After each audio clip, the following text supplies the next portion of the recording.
Welcome to the next lecture on the course Introduction to R Software. You may recall that in the earlier lecture we had discussed the aspect how to import data sets from some external sources, right? And we had discussed about different types of file structure like as .csv, .txt, and we discussed how to import them in your R software. Now we are going to continue our discussion and we are going to learn that how one can import a data set that was created in some other software. Right. Okay. So let's start our discussion. So first source which I am going to take is, say, how to import the data from a spreadsheet. And one of the important and popular package to create a spreadsheet is, say, Microsoft's Excel software. Right. And in that case, the extension of the file is .xlsx, or this can also be .xls in the earlier versions of Microsoft Excel software.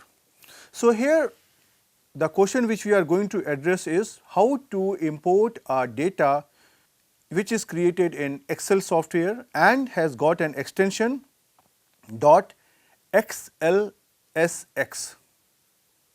Actually .xls was the extension in the earlier version of the Microsoft Excel software.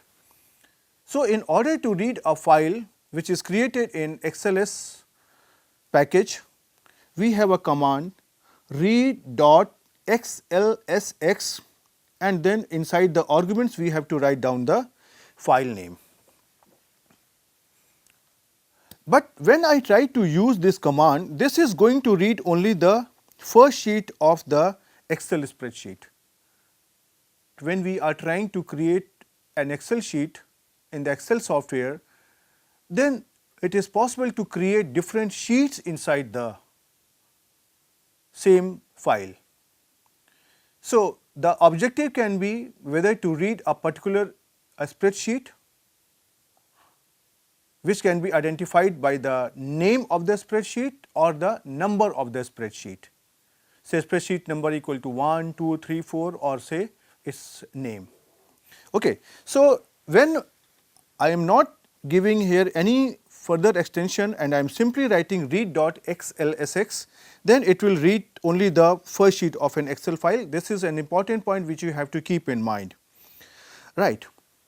But in order to read the files from this package, first step is to install the package whose name is xlsx, and after this you have to load this package and only then you can read a file. So after installing and uploading this package, then we can use this command read xlsx, then name of the data file, and after this you have to give the option whether you want to read the first sheet or say any other sheet. So in the next slide I will show you how to give this option. So now we have two options that suppose I want to read the sheet number 2, or I want to read a particular sheet which has got a name. So in order to read a particular sheet, I have to use two options, either sheet index. Try to see here this all SHEET, they are in small letters, lowercase alphabets, then I is in the uppercase, that is capital, and all other letters are small. Or I can use the sheet name. Here in this case all letters except capital N, they are in small alphabets. So sheet index is used to specify the number of the sheet, and sheet name is used to specify the name of the sheet which we want to study inside that file. So in that case the complete syntax will be read.xlsx, then name of the data file that you want to read inside the double quotes, then you have to write sheet index, and then you have to write which file you want to read. So, for example, here I have given here 2, that means I want to read the sheet number 2. And similarly, in case if you want to read the sheet and you want to specify the name of the sheet, then the same command continues, but instead of here sheet index, I am using here the option sheet name is equal to, for example, say marks, and this is enclosed by the double quotes. So, if you want to read any particular sheet, you can specify the number or the name of the sheet, and using this package you can read this command. There is always a possibility that you would like to read the file of MS Excel software that was created in the earlier version, and in earlier version the extension of the file used to be XLS. So, in order to use the older Excel files in .xls format, we have to use another package, gdata, and then I have to use the command read.xls, and rest everything remains the same. But in case if you try to use this read XLS, this will again only read the first sheet of the file. So, in order to read a file of the format .xls, so the first step is that we have to install the package called as gdata. After the gdata package has been installed, we need to upload it. So, I use the command library gdata, and this can be done exactly in the same way as we did in the earlier case. And after this you want to read the file. So, for that use the command read.xls, give the name of the file,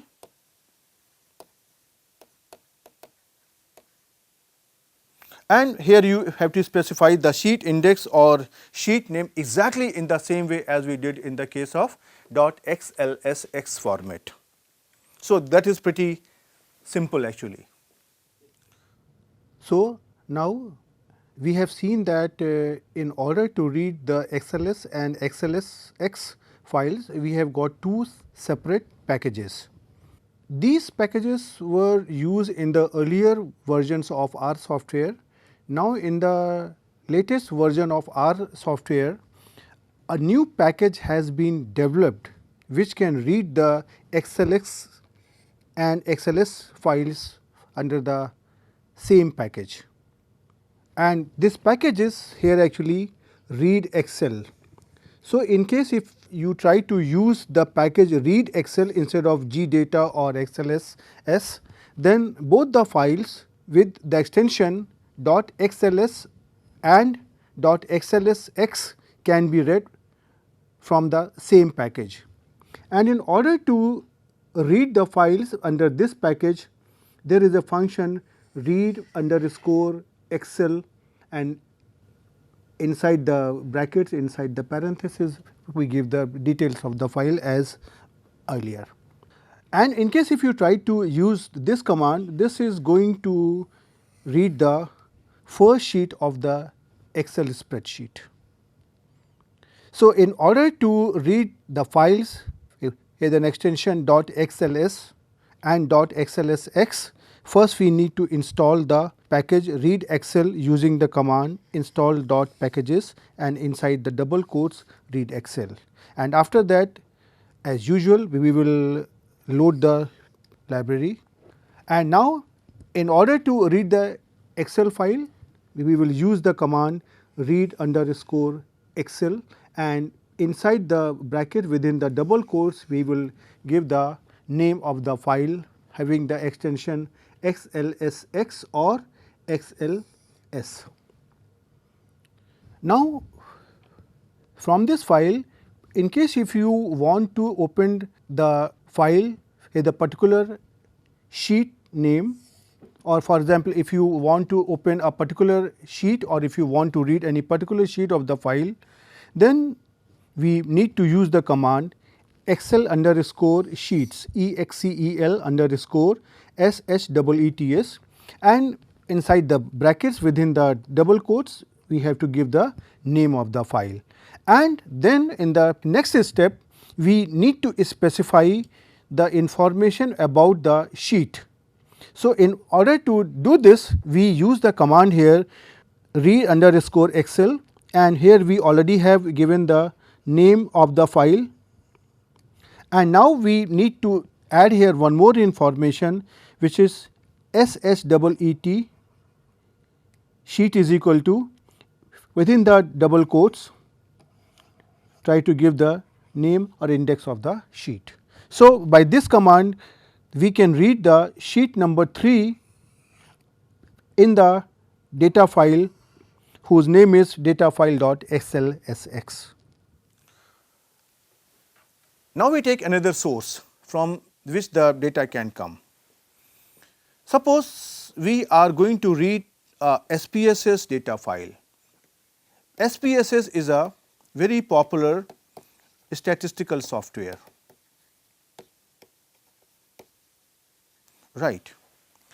In order to read a data file that is created in the SPSS package, we need to install a special package which is called as foreign,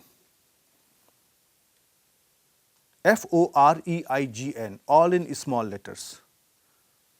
So, first we install this foreign package, and then we use the function read.spss, and we give the name inside this argument.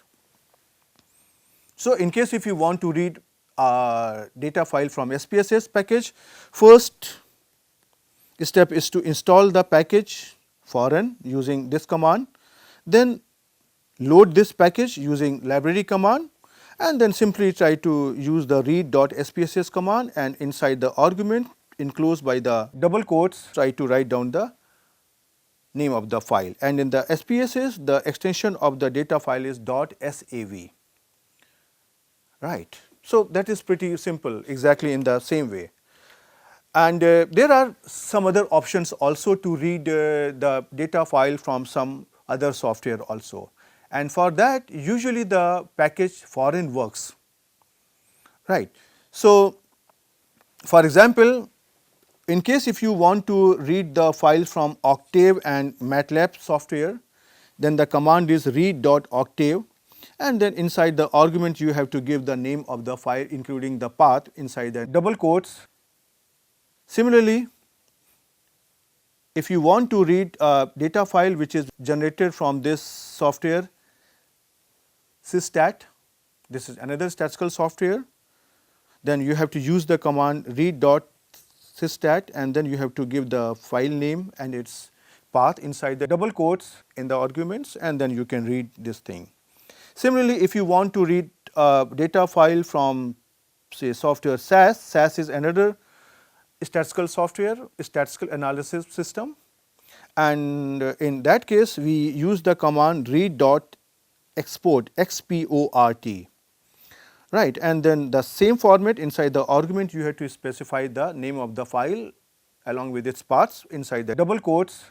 And similarly, there is another statistical software what is called as Stata. So, if you want to read a data file that was created in the software Stata, you just use the command read.dta, and inside the arguments try to give the name of the file and its path inside a double quotes, right. But here you can see what are we trying to do. There are different resources which are trying to generate the data files, and our objective is to read them inside the R software. Well, it is difficult to know that which format can be read in the R software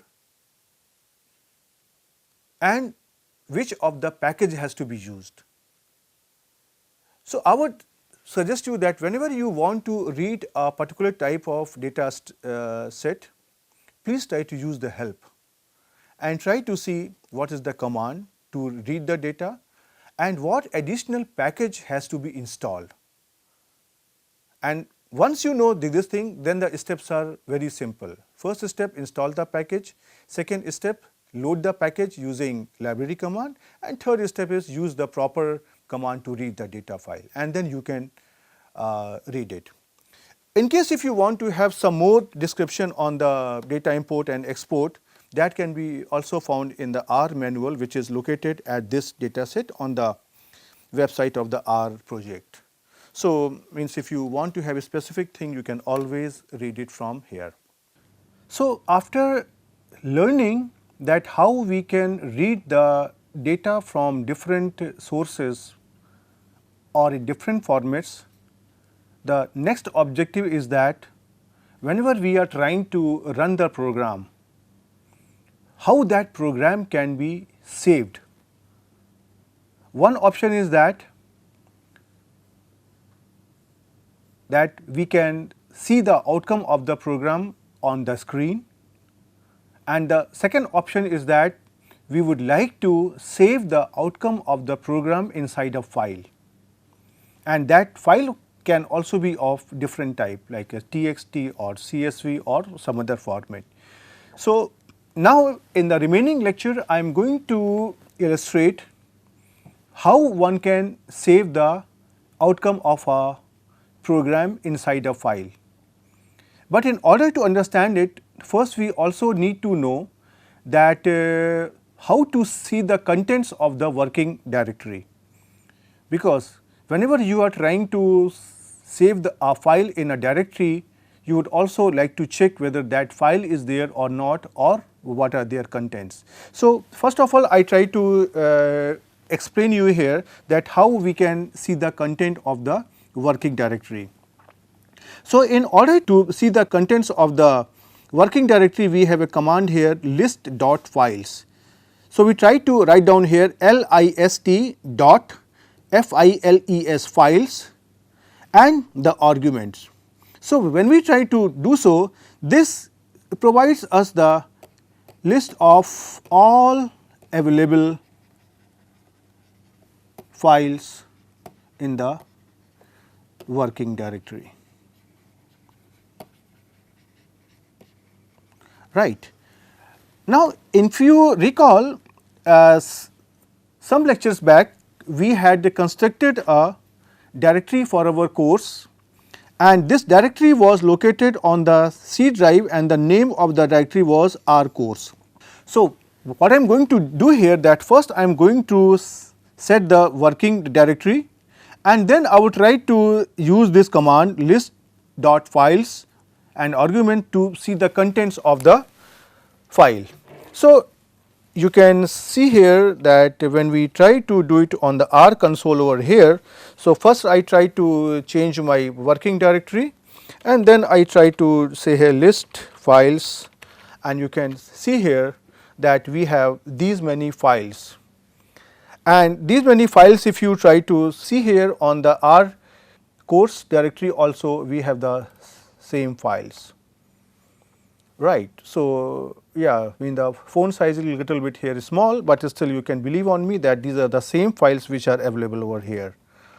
Right. Okay. And yeah, here also I have given the outcome and the screenshot, so you can read it over here. Right. So here is the outcome of the directory R course, but definitely this outcome was taken on a different computer. So this is a little bit different with what I have shown you here, but here is the screenshot of the same thing. So that is a pretty simple thing to understand, and now I come back to our main topic, which we are going to cover in the remaining part of this lecture. So now my objective is that I am trying to run the program, and I want to redirect the outcome of the program inside a file. As I said, whenever we are trying to run the program, there is going to be an outcome, and the outcome can be seen either on the screen or that can be saved to a file. So now first we try to see what are the different possible commands to see the outcome, and then we will try to see how we can redirect them towards a file. So if you remember, we had done a function here cat, and cat was used to demonstrate the outcome in a particular format, right. So, for example, if I try to take care of a very simple example, suppose I try to add 6 and 8. So, and I try to save this outcome inside a new variable, say A and S, and suppose I want to print the outcome of a program something like the answer of 6 plus 8 is, this 6 plus 8 is going to be in the form of a string, means a character that is not going to be added, and then whatever is the value of this variable A and S, and then by this backslash n inside the double quotes, that is indicating that the next outcome is going to be on the next line. So, this is indicating a change of line, that is new line, and after that we have to write down the file is equal to, and then inside the double quotes I have to give the name of the file in which I want to store the outcome, or the name of the file where I would like to store the outcome of the program. And after this, whatever is the output, that will be saved in this file, that is located inside a working directory, right. So, if you try to do it here, in order to do it we need one more function, and this function is sync. This function sync helps us in redirecting the outcome of your here cat inside a file. Cat function cannot work alone. So, this is how we are going to do it here. So, just for the sake of your understanding, you may recall that we had done two functions, print and cat, to get the outcome in a particular format. They had their own restrictions, but now we have learned what is the difference between the commands print and cat. So, now if I want to redirect the outcome of a cat, so what we have to do here first, that I have to call the sync function, and I have to inform the R that what is the file or what is the name of the file in which the outcome is going to be stored. So, in order to do that thing, we try to write down, say here this command sync SINK, and inside the argument, inside the double quotes, I try to write down the name of the file here in which I want to store the outcome, right. And after that we try to execute the program over here. Whatever is my program, that is executed here, and after that the outcome is saved to this thing, and after that we try to write once again sync, and inside the argument there is blank, that means sync arguments. This function will help us in changing the mode. That means as soon as I give here the sync, after this whatever is the outcome of my program, that will always be diverted towards the file.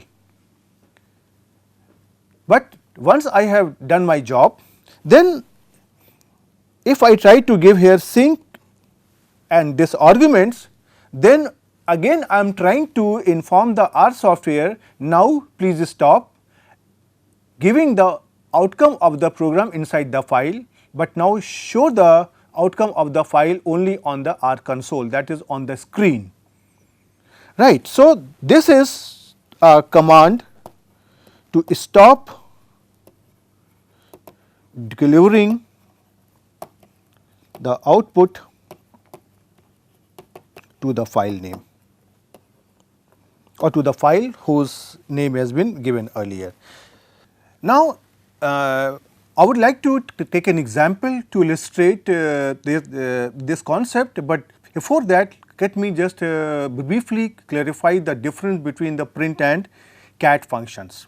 So, if you try to recall, the print and cat, these are the functions which are used to write down the output of a program, but both these functions were used to write the output to the console.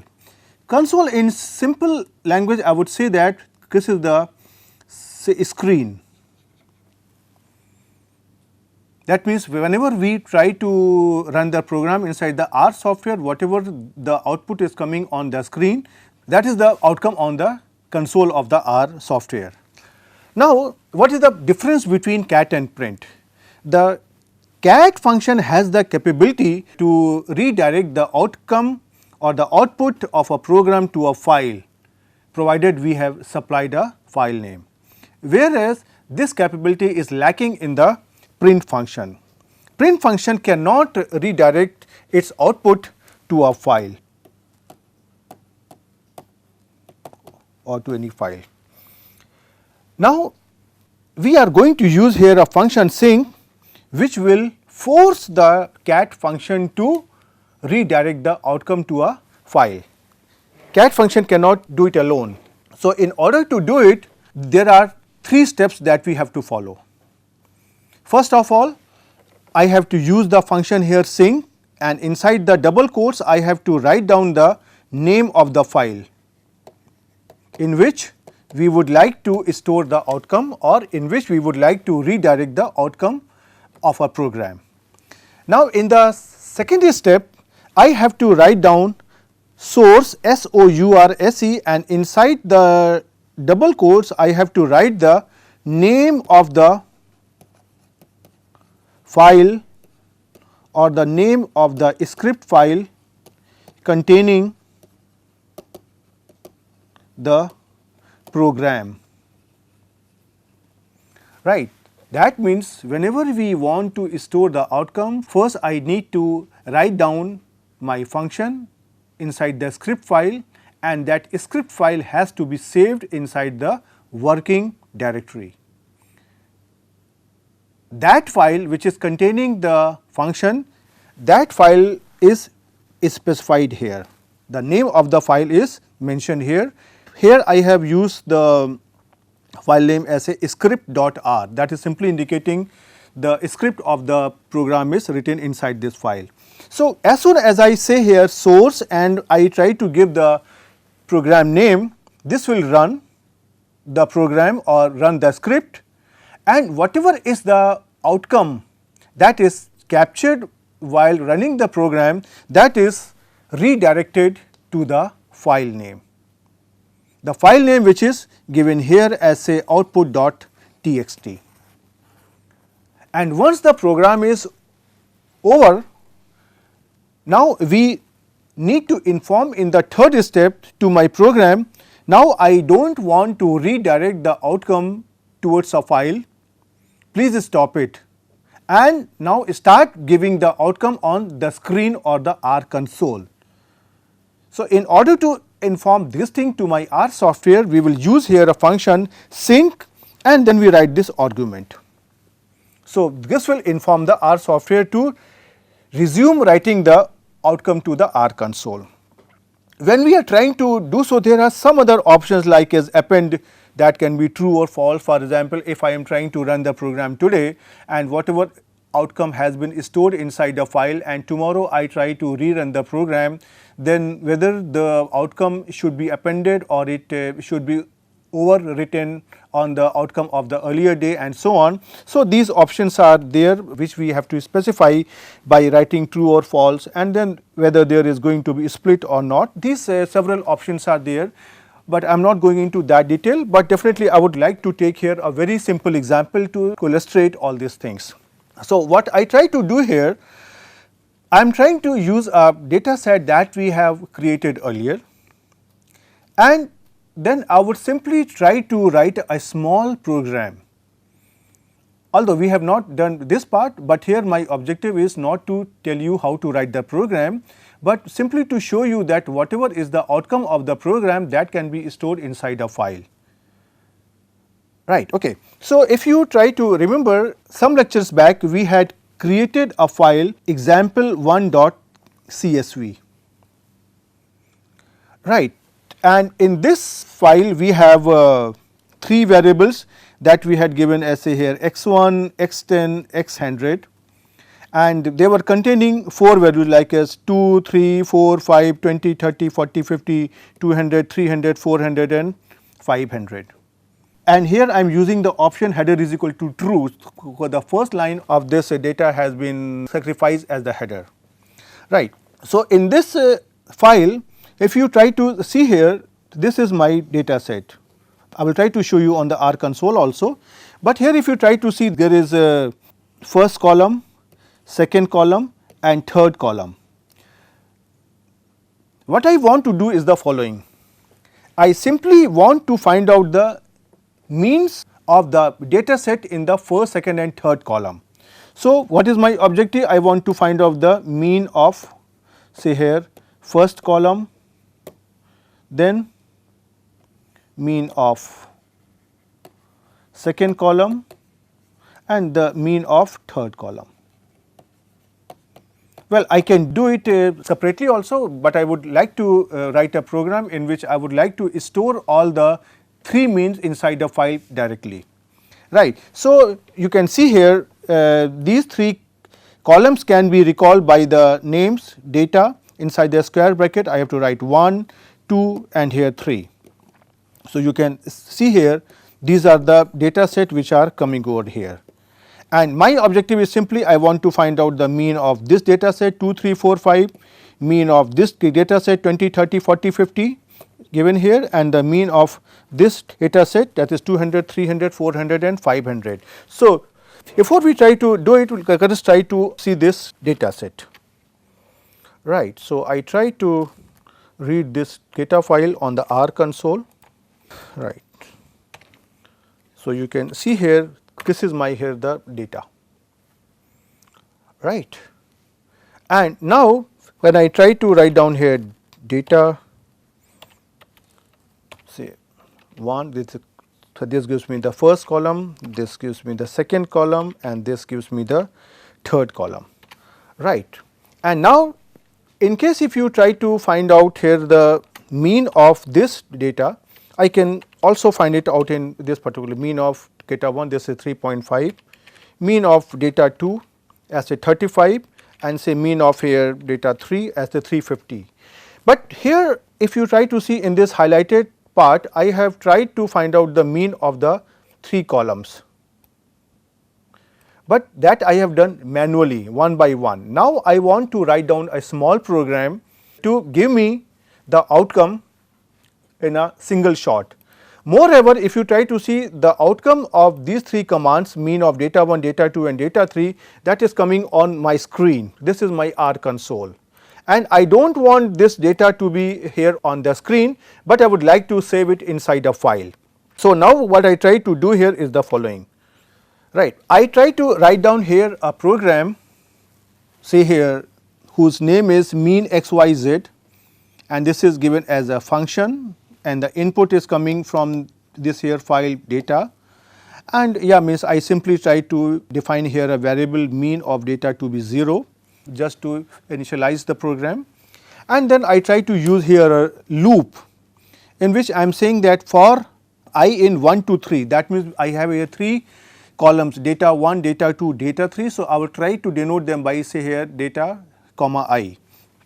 So, I am trying to say here, please try to read here the data column, say data this bracket comma I, and then try to find out the mean of this column, and whatever is the mean of this ith column, that has to be saved inside a new variable which is here mean of data, and it has to be stored in the ith position.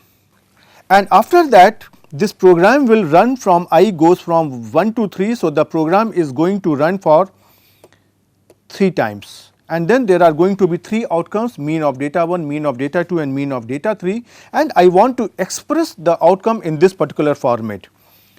I want to write the mean of x and then I would write down 1, 2 or 3, that is x1, x2 or x3, and then as a character I would say is, and then whatever is the value of this here mean of data I, it has to be printed here, and then after this there has to be a full stop and the next outcome has to be on the new line.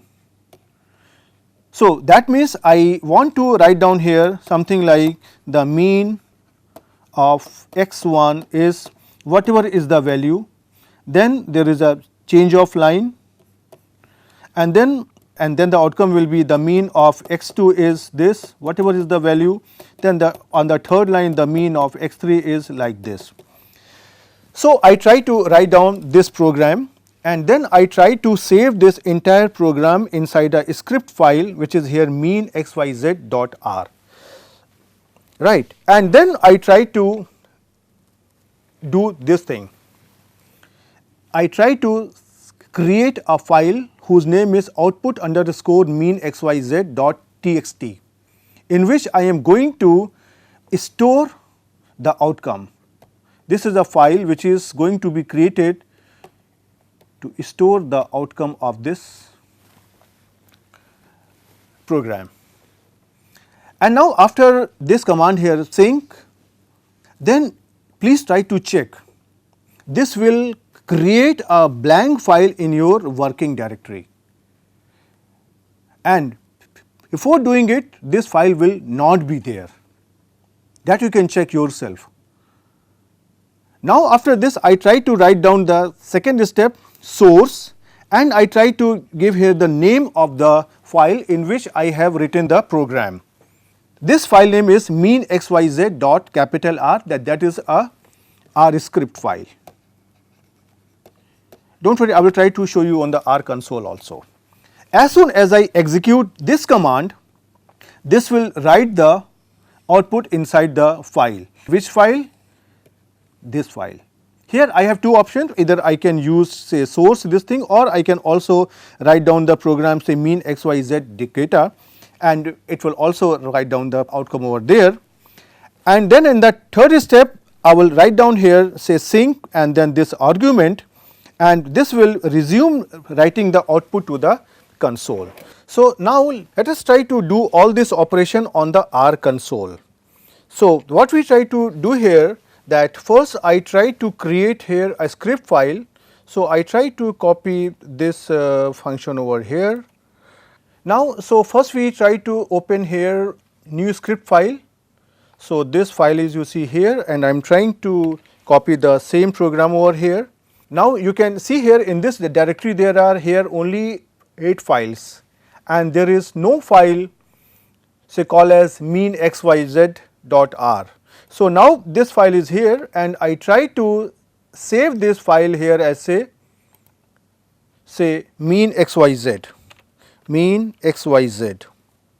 and I try to save it in this directory over here. So, now you can see here, now we have here 9 file, and this file what we have created here, this is here which I have here highlighted, right. And now I try to save this file. Now, this file is saved, and I try to come on my first step, that is I need to specify that where the outcome of this file is going to be stored. So, I try to create here a file output underscore mean xyz.txt, and you can see here that this file is not present in this working directory. So, as soon as I try to do here enter, now you can see here that this file is created over here, this is here, and you can see here that this file here is blank, there is nothing. So, I try to close it here, and then I am trying to run the program by writing here source and the name of the program. So, the name of the program is mean xyz.r. So, I try to write down source, and inside the double quotes I try to write down the name of the R script which I want to run, and as I try to give it here say enter, there is no output here. But now if you try to see in this R working directory, if you try to open now the same file, this file has this outcome. Yes, I can show you here more clearly, right. So, you can see here the outcome has come here, the mean of x1 is 3.5, the mean of x2 is 35, and the mean of x3 is 350. So, you can see here that this outcome has been written on this function. Now, in case if you want to inform the R now that please do not send any more outcome to this file. So, you have to now say here sync and then arguments, and after this you will get here, and after that you will inform the R console to not to send any outcome to the file, right. So, here I have shown you now that how you can redirect the outcome to the file, and here you see I have given you the screenshot of all those things. First I try to change the directory and then I try to create a file name, and if you try to open this file in the R course directory you will get this outcome, and this is the screenshot which I have just shown you. And this is another the screenshot of the same thing, that first I try to write down here the program, then I try to see what is my program, and then if I try to run the program over here I will get this outcome, right. You can also see it here that if I try to write down here mean xyz dot data, you will get here this outcome, right. Now we come back to our slides, and now in case if you want to write the outcome on a different type of file, for example, suppose you want to write the outcome in a CSV format, then briefly I can explain you here that the command to write the outcome in the CSV file is write.csv, and the advantage or the feature of the CSV file is that every row of the file will indicate one set of outcome of the data, right, and those outcomes are separated by commas. So, the command to give the or to redirect the outcome towards the CSV file is that you try to use the command write.csv, then you try to give whatever the file name you want to give, where you want to store the names, and then whether you want to have row names or not. The different types of options are there. So, I am not going into that much detail, but I am simply trying to tell you that this option is also there. For example, in the same example that we have done, if I want to write down the outcome inside a CSV file, then the command will be write.csv, and what outcome we want to write means our script that is mean xyz, and inside the argument the data on which I want to execute the program mean xyz, and then the file, for example, output underscore mean xyz dot csv, that is the file name in which I want to store the outcome, and here I do not want to give here the row name. So, that you have to give it here as a false, and once you do this, then if you try to check the working directory, this will be created inside the R folder, right.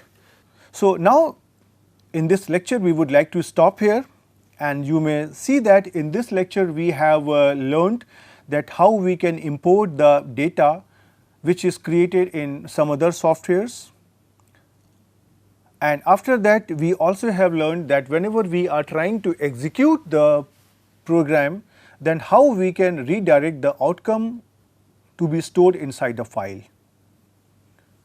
Now, here I would like to conclude the topic on data handling, and in the next lecture we will try to come up with some other interesting topics. Till then, goodbye.